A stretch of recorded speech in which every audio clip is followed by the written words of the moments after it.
직분론 세 번째 시간입니다. 직분자의 사명과 의무라고 하는 주제로 말씀 나눠보려고 합니다.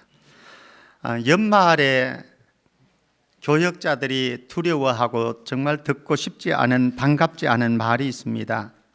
구역장들, 교사들 가끔씩 하지요. 그 외에도 내년에는 좀 쉬고 싶습니다. 전사님, 내년에는 좀 구역장 내려놓을래요. 교사 내려놓을래요. 안식년 좀 가질래요. 참 11월, 12월 달 되어지면 교역자들 속이 탑니다. 안 들었으면 좋겠어요. 교회 안에 많은 재직들이 있고 일꾼들이 있습니다.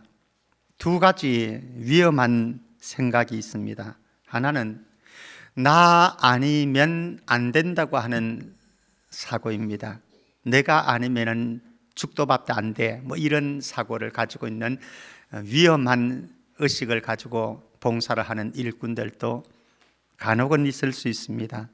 그런데 또 하나의 정말 위험한 생각이 있습니다. 그것은 내가 없어도 할 사람 많잖아. 나 한 사람 없어도 잘 돌아가고 잘 되는데, 옆 사람하고 한번 얘기하십시다.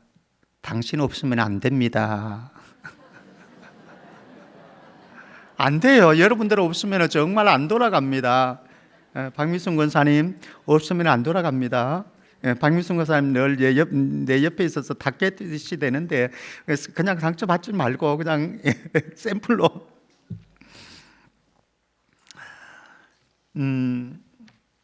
교회 안에 쓰리꾼이 있습니다. 쓰리꾼이 있는데 잘 들으셔야 됩니다. 쓰리꾼.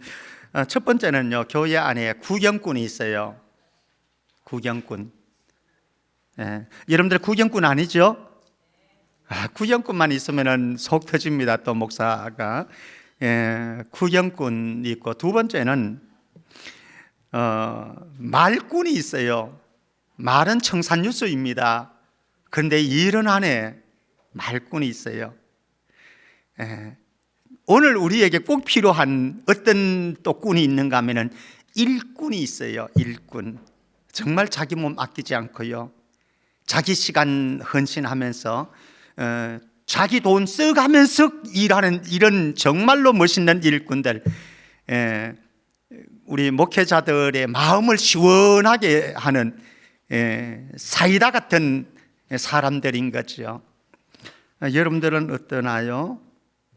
구경꾼은 아닐 거고, 그리고 또 말꾼은 아닐 거고, 오늘 예배 참석한 우리 모두가 일꾼으로 주님 앞에 쓰임받을 수 있기를 축복합니다. 교회 안에 3D 업종이 있다고 그러죠. 흔히 우리 목사님들이 또 우리 교인들이 서로 이야기하기도 합니다. 3D 업종. 첫 번째는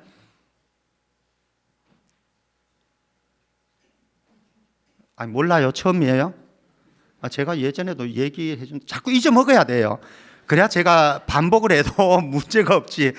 그러면 제가 다시 한번 말씀드릴게요. 첫 번째는 주방봉사입니다.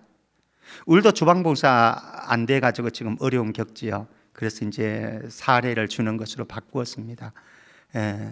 주방봉사 안 하려고 그래요, 교회들이. 두 번째 3D가 있습니다. 주차 안내. 사실 이제 겨울이 다가오는데 겨울 되면은 주차 안내하는 분들 보통 어려운 게 아니에요. 여름 되면은 피지땀을 흘려가면서 주차 봉사합니다. 그런데 추위와 더위보다 더 이들을 힘들게 하는 게 뭔지 아십니까? 주차하면서 지독하게도 말 안 듣는 자가용 운전자들. 지독하게 말 안내하면은 뭐라고 그러면 화만 내고. 이분들요 사례받고 봉사하는 거 아니에요. 그래서 여러분들 주차하실 때 혹이나 좀 마음이 상하고 좀 이 시험에 드는 일이 있어도 이분들도 정말 사례 안 받고 그냥 교회를 생각하면서 주님을 생각하면서 봉사하는 분들이거든요. 그래서 이들의 말에 잘 따라주시면 좋겠고, 좀 불편한 감정이 있어도 좀 자제하시고 그렇게 해주시면 주차 요원들이 3D 업종은 안 될 것 같아요. 사실 추위와 더위 때문에 이들이 3D 업종이 아니에요. 주차 관리하면서 겪게 되어지는 많은 말들과 일들, 이런 것 때문에 3D 업종이 되는 거죠. 세 번째 교사입니다. 예전에는 교사들 가운데 특별히 중딩들 있죠. 중딩들을 가리켜, 중학교 학생들, 중딩들을 가리킬 때 뭐라고 하는가 하면 럭비공 같다라고 그러거든요. 어디로 튈지 몰라요. 아마 여러분들 자녀들 기르면서 손자 손녀들 보면서 아마 다 경험이 있을 거예요. 어디로 튈지를 모르는 게 참 어려운 거죠. 그런데 요 사이 이야기를 들어보니까요, 지금은 교사가 중딩에서 어디로 내려왔는가 하면 초딩으로 내려왔습니다. 초등학교 5학년, 6학년 이놈들 감당하기 힘든 거예요. 그래서 중학교 교사, 중등부 교사 안 하려고 그럽니다. 초등학교 4, 5, 6학년 안 하려고 그럽니다. 교회 안에 참, 그래도 찬양대는 3D 업종 아닙니다. 찬양대는 박민수 권사님 좀 화날지 몰라도 찬양대는 3D 업종이 안 들어갑니다. 자, 우리가 하나님의 부르심을 받고 이제 하나님께로 나아가는데요, 하나님의 부르심이 두 가지 부르심이 있습니다. 한 가지는 구원애로의 부르심입니다. 여기 있는 모든 분들은 하나님의 구원에 초청받아 가지고 그래서 구원받는 하나님의 자녀, 하나님의 백성이 되었습니다. 그런데 구원애로의 초청으로 끝나는 것이 아니라 또 하나의 하나님의 부르심이 있는데 사명으로의 부르심이라고 하는 거죠. 그래서 하나님께서는 우리에게 사명을 주셨어요. 교회 안에 있는 모든 분들은 하나님께서 각자에게 맞는 은사를 주셨습니다. 교회에서 30년, 40년 신앙생활 한 분들에게도 하나님께서는 은사와 재능을 주셨고, 이제 교회를 처음 나오신 분들에게도 하나님께서는 우리에게 은사와 재능을 주셨습니다. 그래서 교회 안에서 정말로 건강한 교회가 되기 위해서는 각자가 하나님으로부터 받은 은사와 재능을 가지고 그리스도의 몸인 교회를 위해서 이곳저곳에서 섬겨 주어야 합니다. 이렇게 되어질 때에 각자가 받은 은사를 가지고 그리스도의 몸인 교회를 세우기 위해서 이곳저곳에 섬겨줄 때에 어떤 현상이 나타나는가 하면요, 개인에게는 영적인 유익이 나타나지만 다른 사람에게는, 다른 지체들에게는, 박미순 권사님이 교회 안에서 몇 가지 일을 맡고 계실까요? 하여튼 여러 가지 3가지, 4가지 일들을 맡은 분들이 많아요. 여기 윤수영 집사님, 제가 얼마나 좋아하고 사랑하고 교회 안에서 얼마나 참 귀한 일을 꾸는지 모르는데요, 참 많은 일들을 교회 안에 합니다. 몇 가지 맡아가지고 합니다. 이런 고충을 없애려고 한다면 교회 안에 그리스도께서 주신 은사를 가지고, 재능을 가지고 각자가 섬겨 주어야 되는 거예요. 구경꾼이 아니고 일꾼으로 적어도 하나씩 둘씩 섬겨주면은 많이 맡아가지고 힘겹게 섬겨야 하는 사람들이 좀 짐을 덜 수 있잖아요. 그러니까 교회가 서로가 행복할 수 있는 거죠. 자, 그러면 이제 바울의 사명의 의식으로 한번 가 보십시다. 바울이 어떤 사명 의식을 가지고 있는지, 그렇다고 한다면 우리가 직분자의 사명을 어떻게 감당해야 될 것인지, 우리에게 주어진 사명의 길이 무엇인지 알 수 있을 것입니다. 자, 17절 말씀, 오늘 본문입니다. 17절 말씀, 바울의 사명 의식 가운데 첫 번째입니다. 17절 보면은 바울이 밀레도에서 사람을 에베소로 보내어 교회 장로들을 청했다, 이렇게 말씀합니다. 여기 밀레도는요, 에베소에서 아주 가까운 지역에 있는 지역입니다. 거기에서 에베소 교회 장로님들을 초청했습니다. 에베소 교회는 우리가 잘 알고 있는 두라노 서원 있죠. 두라노 서원이 에베소 지역에 있었거든요. 이곳에서 바울은 2년 3년 동안 사역을 했습니다. 그러니까 애정이 얼마나 많겠습니까? 이렇게 오래 한 곳에 머물면서 사역을 했던 교회들이 잘 없어요. 근데 에베소 교회는 그랬다라고 하는 거죠. 이 에베소 교회는 바울에게 너무나 소중한데, 이제 바울이 이 에베소 교회 장로들을 초청해 가지고 작별 인사를 합니다. 작별 인사를 합니다. 사명자는 작별해야 할 것들이 있습니다.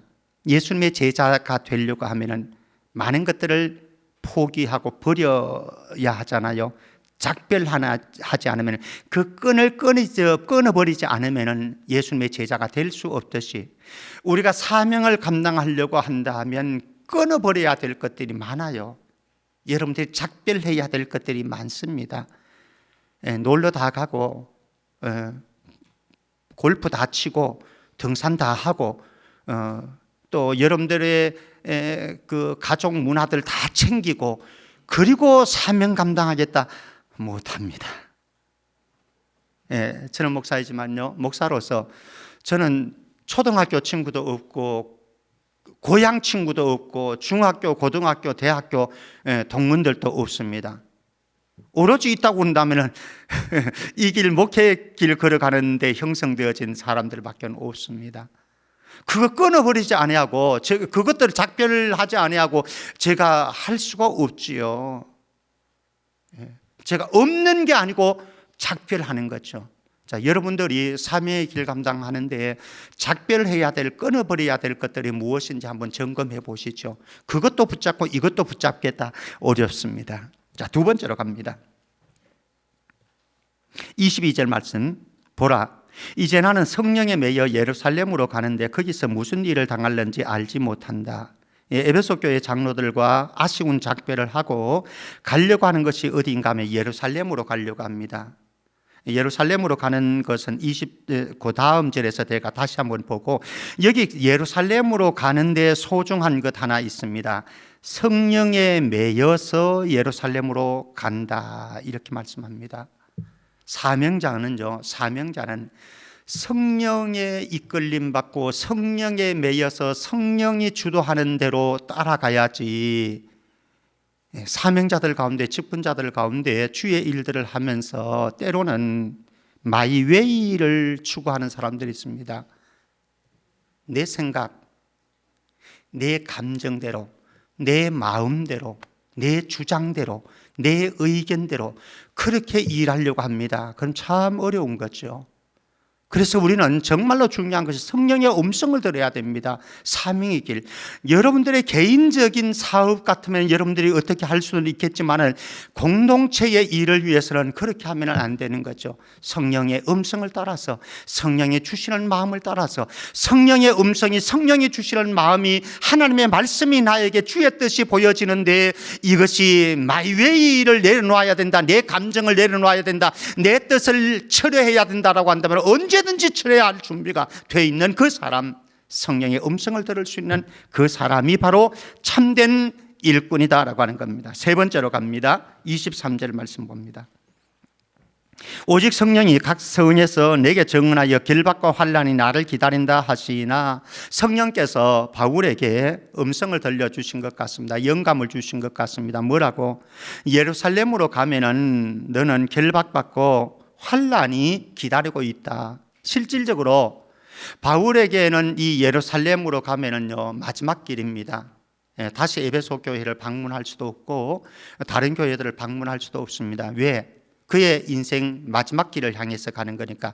예루살렘으로 가면 체포당합니다.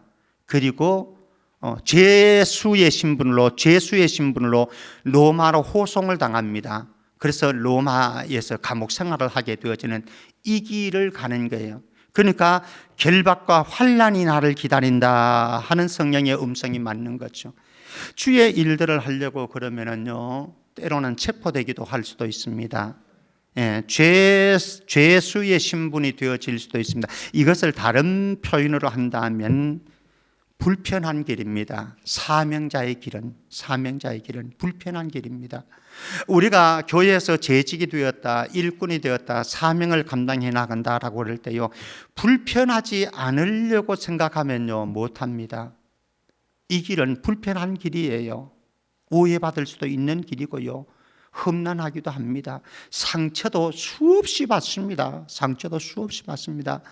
그러나 이 길이 성령께서 원하시는 길이고 주님이 원하시는 것이고 그리스도의 몸인 교회를 세워나가는 길이기 때문에 불편하지만, 험난하지만, 체포되어질 것을 알지만, 결박당할 것을 알지만, 죄수의 신분이 되어서 로마로 이송이 호송이 되어질 것을 알지만 가는 거예요. 왜? 사명의 길이니까. 교회 주의 일들을 할 때 여러분들 불편한 게 많을 거예요. 힘든 게 많을 거예요. 상처받는 것 많을 거예요. 그거 짊어질 생각하고 가는 게 사명자입니다. 쉽지는 않지요. 자, 24절 25절 말씀 네 번째로 갑니다. 투철한 사명의식을 보게 되어지는데요, 24절 25절, 내가 달려갈 길과 주 예수께 받은 사명 곧 하나님의 은혜의 복음을 증언하는 일을 마치려 하면은 나의 생명조차 조금도 귀한 것으로 여기지 아니하노라. 보라, 내가 여러분 중에 왕래하며 하나님의 나라를 전파하였으나 이제는 여러분이 다 내 얼굴을 다시 보지 못할 줄 아노라. 다시 못 볼 것을 이제 생각하면서 이제 떠납니다. 그런데 여기에서 내가 달려갈 길, 첫 번째 내가 달려갈 길, 두 번째 주 예수께 받은 사명, 세 번째 하나님의 은혜의 복음을 증언하는 일, 25절 중반절에 하나님의 나라를 전파하는 일, 이게 모두가 한 세트입니다. 한 세트.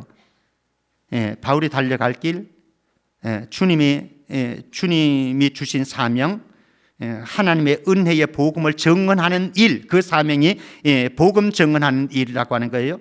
그것이 결국은 하나님의 나라를 전파하는 것이다. 하나님 나라 전파는 복음 선교의 사역, 이것이 내가 달려갈 길이고 주께서 나에게 맡겨진 사명이다, 이렇게 말씀을 합니다.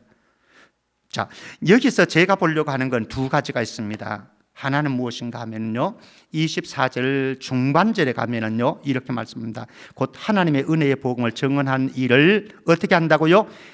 마치려 하면은, 방송실 띄워주셔야 되는데 이거 24절, 다시, 곧 하나님의 은혜의 복음을 증언하는 일을 어떻게 마치려 하면은, 첫 번째 마치려 하면은, 두 번째 나의 생명조차 조금도 귀한 것으로 여기지 아니한다. 요 두 가지 투철한 사명의식에, 바울의 투철한 사명의식에서 우리가 보는 것, 마치려 하면은, 또 하나는 나의 생명조차 조금도 귀한 것으로 여기지 않는다. 무엇입니까? 교회 일들을 맡으면요, 여러분들 다른 데서도 마찬가지입니다. 사회나 직장이나 또 가정에서도 마찬가지죠. 어떤 일을 내가 맡았을 때 그 일을 끝까지 제대로 감당하는 거예요. 끝까지. 어떤 사람들은 용두삼이 처음에 시작할 때는 거창하게 시작합니다. 근데 한 달, 두 달, 세 달, 네 달 이렇게 지나다 가다 보면 그 사람이 없어져 버렸어요. 대장님, 한번 연초에 받은 명단하고 오늘 나온 사람 명단 비교해 보세요. 시온에도 제가 말씀드렸어요. 명단 비교해 보세요. 연초에 시작했다가 오늘까지 하지 못하는 사람들은 마치려 하면은 못한 거예요.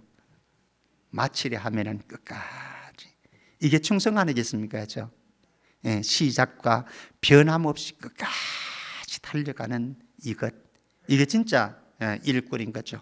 그리고 또 하나, 나의 생명조차 조금도 귀한 것으로 여기지 않는다. 이 말을 다른 표현을 하면은, 내가 이 사명 감당하기 위해서는 어떤 희생이라도 치르겠다, 이런, 어떤 희생, 대가라도 지불하겠다. 사실 생명보다 귀중한 것이 뭐 있겠어요? 생명 외에는 무엇이나 우리는 다 포기할 수도 있습니다. 그러나 생명은 쉽지 않잖아요. 그런데 가장 소중한 이 생명조차도 나는 내려놓을 수 있다, 포기할 수 있다, 귀한 것으로 여기지 않는다. 사랑하는 성도 여러분, 바울의 사명의식이 저와 여러분들에게 다시 한번 도전되어져서 우리가 맡은 사명들 바울처럼 이렇게 감당할 수 있기를 주의 이름으로 축복합니다.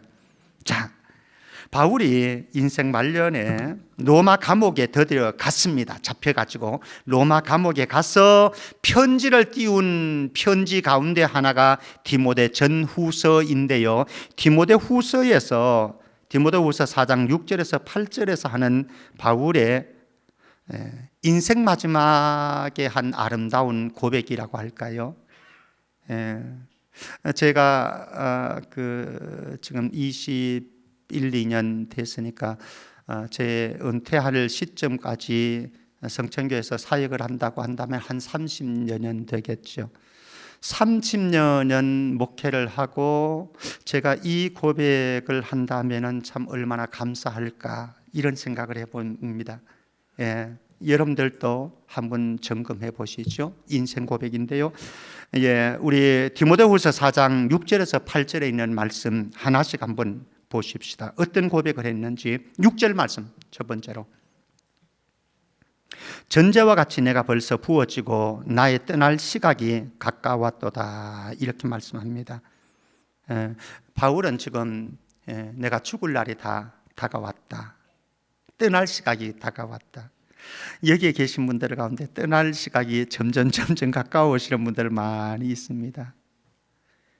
떠날 그날까지 우리 연세 드신 어르신 모두들 건강하게 기쁘고 평안하고 행복하게 남은 여생 살아갈 수 있기를 축복합니다. 정말 그러기를 원해요. 그리고 기도하고요.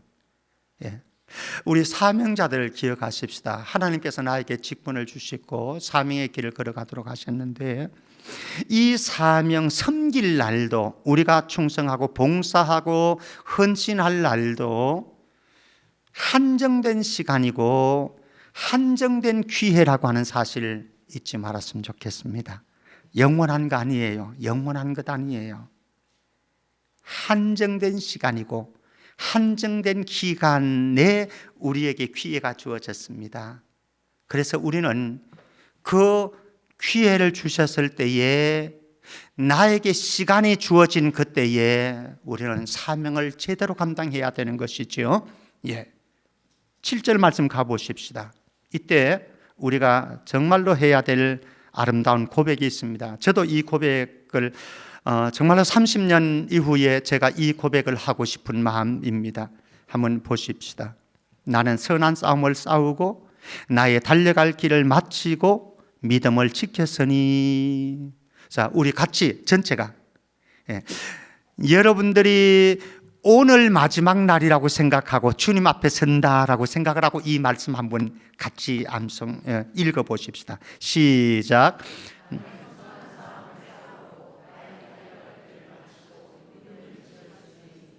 여러분들은 어떻습니까? 제가 살아오면서 짧은 생애지만은 느끼는 것은, 또 제 주변에 많은 사람들 살아가는 모습들, 연세가 들어가는 분들의 모습들을 보면은 시시때때로 후회하는 경우들이 참 많이 있어요. 저도 아마 여러분들도 그럴 거예요. 그리고 미련이 남는 것들이 참 많이 있어요. 내 살아온 삶의 흔적 속에, 발자취 속에 생각해 보면은 미련이 남는 일들이 많이 있고요, 후회스러운 일들이 많이 있어요.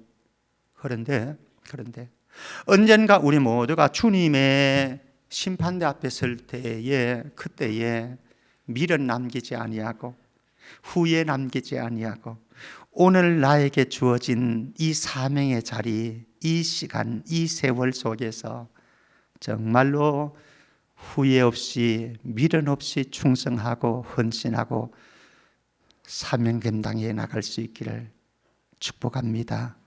정말 그랬으면 좋겠습니다. 자, 우리 사명 감당하는 동안, 인생 살아가는 동안 잊지 말아야 될 사실 8절입니다. 8절. 이제후로는 나를 위하여 의의 면류관이 예비되었으므로 주 곧 의로우신 재판장이 그날에 내게 주실 것이며 내게만 아니라 주의 나타나심을 사모하는 모든 자에게 도니라. 이렇게 말씀합니다. 바울은 지금 죽음을 얼마 앞두고 있습니다. 그러면서 디모데에게 목회 서신, 목회를 한 수 가르쳐 주면서 그렇게 부탁을 하는 거예요. 뭡니까? 언젠가 멀지 않았어. 나는 그리스도의 심판대 앞에 설 것이다. 그런데 그분은 공의로운 재판장이다. 그래서 공의로운 재판장 앞에 내가 서게 되어지는데 나는 복음 위에서 부끄럽지 않게 달리고 믿음을 지키고 복음 위에서 충성해 왔으니 사람들은 인정해 주지 않고 사람들은 알아주지 아니하고 때로는 사람들은 나에게 박수 안 보내주었지만은 그분이 예비한 의의 면류관, 하늘 상급이 있고 하늘의 칭찬이 있고 하나님께서 다 위로하시고 알아주실 그날이 기다리고 있다. 사랑하는 성도 여러분, 이 땅에 사는 동안 주변의 사람들이 여러분들을 인정해주고 알아주고 박수를 보내주고 응원해주는 건 너무나 중요하지요.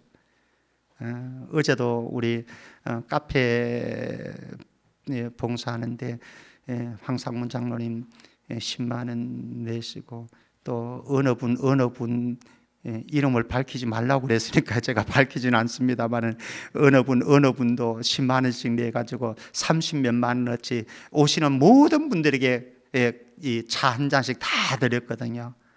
그분들이 얼마나 흡족해 하는지 몰라요.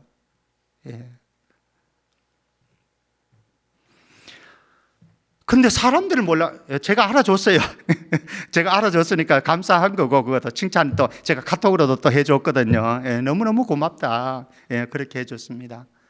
근데 비록 사람들이 서로 알아주지 못해도 인정해 주지 않고 박수해 주지 않을지라도 하늘 아버지께서 아시잖아요. 그리고 상금 예비해 두셨거든요. 땅의 보상 다 기대하지 말고요, 참된 일꾼은 하늘의 보상 기다리며 주의 일들을 하는 험지를 향해서, 지금 민주당에서도 국민의 그 당에서도 그 국민의힘에서도 험지로 안 가려고 지금 그러고 있지요. 험지로 갈까 봐서 두려워 떨고 있습니다. 그러나 사명자는 험지로 가는 거예요. 그런데 험지로 가서 사람들이 인정해주고 알아주지 않더라도 나를 마지막 때 주님께 가면은 주님이 상급 다 예비해 두셨고 칭찬해 주실 것이고, 이거 바라보고 가는 사람, 그 사람이 진짜 참된 일꾼이다라고 하는 거죠.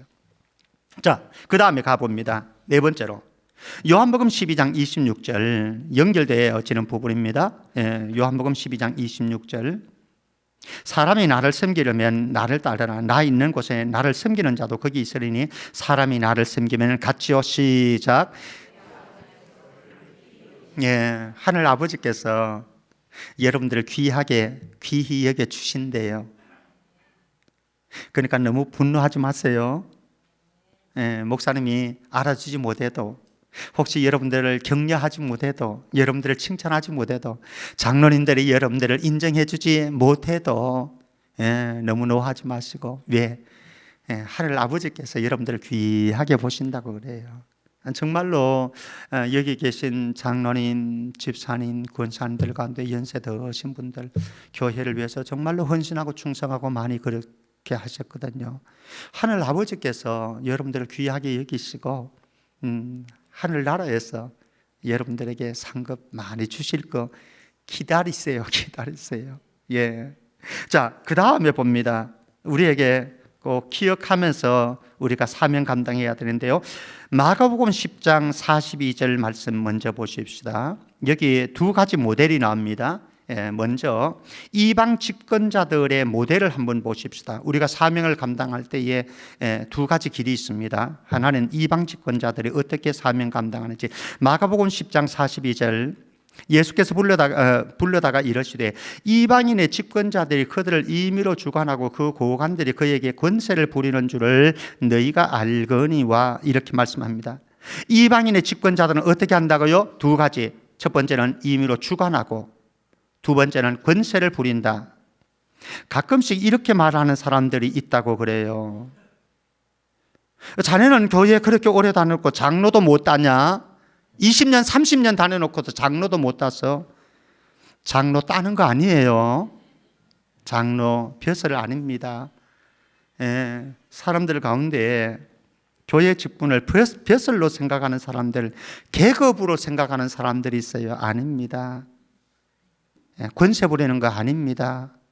큰 소리 치는 게 이 교회의 직분이 아닙니다.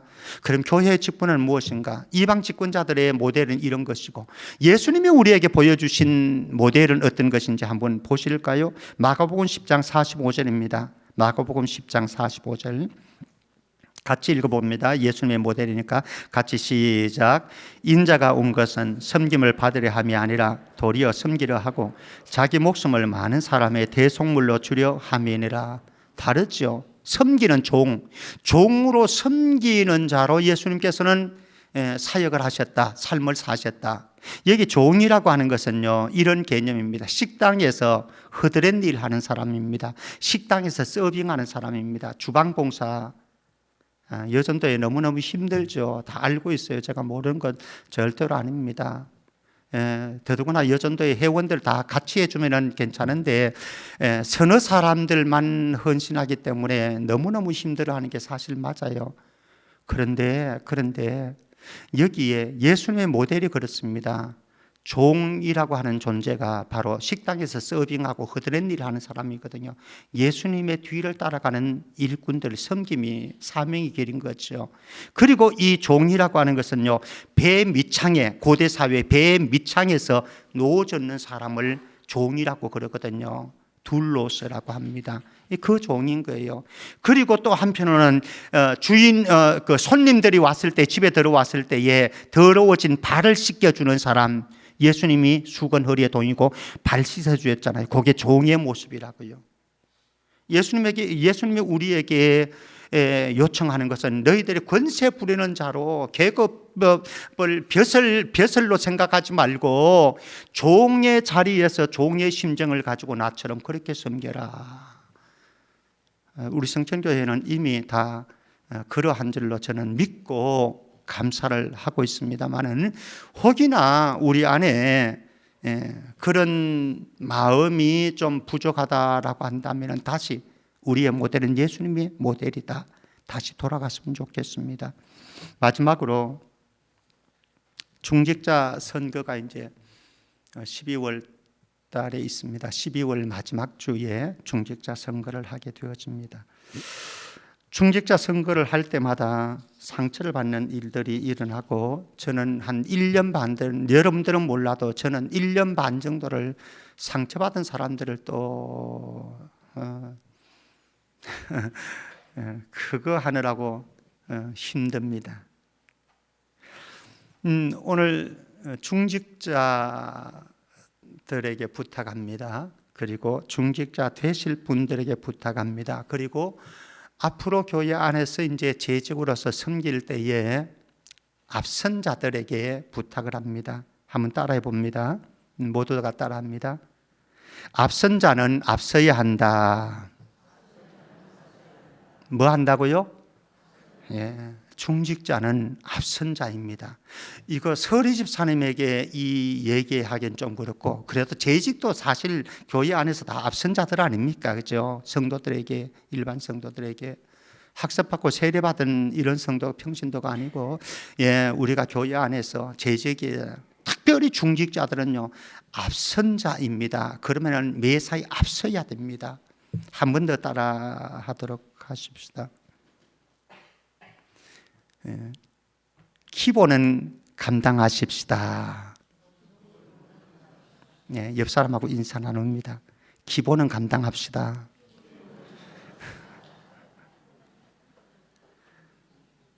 자, 우리 교회 중직자, 장로, 안수입사, 권사 그 후보들을 선정하는데 지난번에 제가 나누어 드렸습니다. 거기에 3가지를 점검을 합니다. 여러분들이 싫든 좋든 간에 상관없이 교회 안에 룰입니다. 오래전부터 가지고 있는 룰입니다. 3가지인데 첫 번째는 뭐죠? 예배입니다. 자, 제가 물어보십시다. 중직자가 또 재직이 주일날 오전 예배만 드리고 그 다음에 다 퉁쳐도 됩니까? 안 됩니까?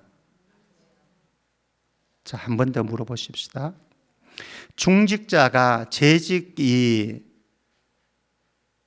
주일 오후 예배를 드리는 것이 특별한 헌신입니까? 대답하시려니까. 특별한 헌신이에요?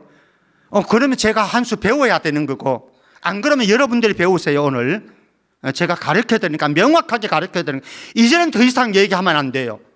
예, 그리고 앞으로는 이번 또 지나고 앞으로도 이 룰은 우리 교회 안에 계속해서 존재하게 되어질 텐데요. 앞으로 뭐 중직자 선거하는데 상처받았다 이런 일이 있으면 안 돼요. 오늘 제가 명확하게 여러분들에게 가르쳐 드리니까. 예. 자, 다시 한번 물어봅니다. 중직자가 주일 오후 예배 드리는 것은 기본입니까? 아닙니까? 정말 맞아요? 그러면은 됐어요. 더 이상은. 우리 장로 안수입사 권사 되려고 하면 기본으로 주일 오전 예배, 주일 오후 예배 기본입니다. 요건 기본입니다. 그리고 거기에서 어디까지 가는가 하면은 수요 예배든지 금요 예배든지 이 정도는 해야 중직자다, 앞선자이다. 예, 우리 교회 오랫도록 가지고 있는 룰입니다. 됐죠? 예배. 더 이상 말씀하지 마세요. 예, 두 번째 11조입니다. 사실은 11조에 대해서는 언젠가 제가 한 번은 좀 신학적으로 다뤄야 될 것 같습니다. 그때 신학적으로 다루기를 하고 오늘은 이제 신학적인 부분은 아니고요. 저는 가슴 아픈 부분이 이 부분입니다. 적어도 중직자이다. 그리고 중직자가 아니어도 교회 안에 집사이다. 서리 집사, 집사이다라고 하면은 저는 11조는 하나님께 드릴 줄 알아야 된다라고 생각을 합니다. 그렇게 믿고 있고, 서리 집사 제가 교육을 하거든요. 서리 집사 후보들 토요일 날 이 내 가지고 한 1시간 반 정도 교육을 해요. 그때 교육할 때 반드시 제가 11조를 드려야 된다라고 교육을 합니다. 자, 그런데 제 마음이 아픈 것은 무엇인가 하면요, 우리 교회에 중직자를 세우는데 장로는 11조 몇 프로인지 아십니까? 장로가 되려고 하면 11조가 예전에 제가 나눠드렸잖아요. 안 봤어요? 휴지통에 넣어버렸어요? 70%가 돼야 돼요. 11조 70%. 안수사와 권사는 50%가 돼야 돼요. 그래야 후보군의 자격이 있어요. 그런데 이게 저는 제 마음을 아프게 하는 거예요. 자, 제 마음이 왜 아프냐? 여러분들에게 말씀드려 보겠습니다. 11조는 1년에 12달입니다. 12달 드리는 겁니까? 7달 드리는 겁니까? 3달 드리는 겁니까? 맞아요, 박인수 권사님?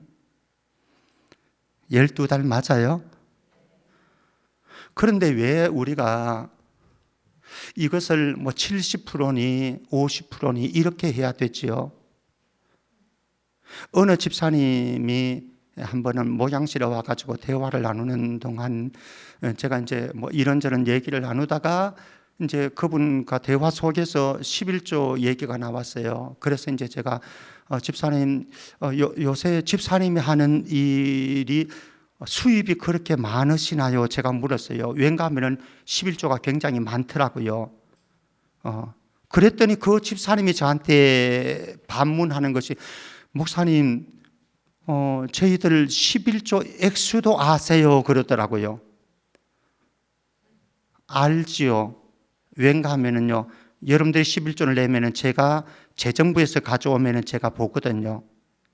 1년 마칠 때쯤 되어지면은 적어도 교인들 다는 아니지만 중직자들은 제가 데이터를 다 빼라고 출력을 해서 저한테 가져오라고 그럽니다.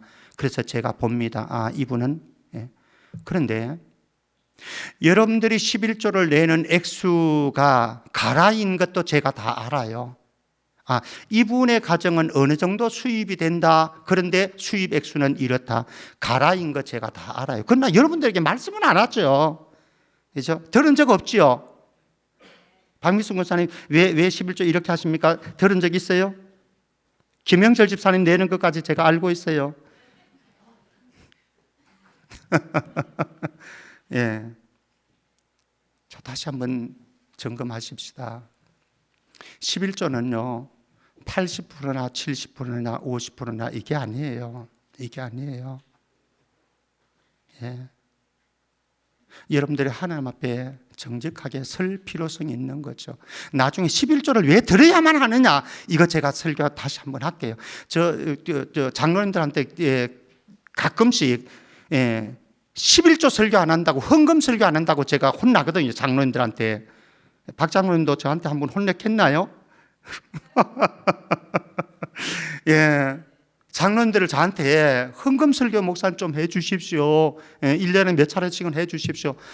근데 제가 헌금 설교를 하면 여러분들이 인상이 바뀌는 것을 제가 알거든요. 그 정도 센스 없이, 소통 없이 설교를 하는 사람이 아니거든요. 설교가 소통인데 여러분들 표정, 여러분들 눈동자까지 제가 다 보면서 설교를 하는데요. 그래서 잘 안 합니다. 근데 제가 한번 재직 지금 이 교육을 하니까 제가 한번 헌금 11조에 대해서는 한번 설교를 하려고 합니다. 예. 그리고 마지막 이제 보는 게 봉사입니다. 봉사. 세 가지를 보고 있어요. 예배, 11조, 봉사. 중직자가 아니어도 그죠? 우리 모든 재직들이 걸어가야 될 사명, 보편적인 사명의 길입니다. 내가 어떤 예배자로 서 있느냐. 예배 실패, 여러분들 인생 실패입니다. 영성의 길 실패입니다. 하나님의 것을 하나님 앞에 정직하게 올려드리는 것, 여러분들의 자녀들을 위해서 어떻게 교육시켜 나갈 것입니까? 여러분들의 자녀들이 정말로 잘 되게 하려고 한다면 사실 11조를 복 받으려고 내면 안 돼요, 이거는. 그러나 그런 간증들은 많죠. 그런 간증들은 많지만 저는 11조를 복 받으려고 하는 것은 권하지를 않습니다. 무엇입니까? 우리의 믿음의 고백인 거예요. 믿음의 고백. 예. 그래서 우리 모두가, 저도 부족한 건 많아요. 목사님은 그러면 뭐 다 잘합니까? 아니에요. 저한테 던지는 설교이기도 하고요. 우리 모두가 연약하고 부족하기 때문에 하나님께서 우리에게 주시는 음성 따라서 정말로 마지막에 언젠가 주님 앞에 서게 되어질 때인데, 그때 우리 모두 부끄러움 없이 주님의 칭찬받는 축복이 있기를 주의 이름으로 축복합니다.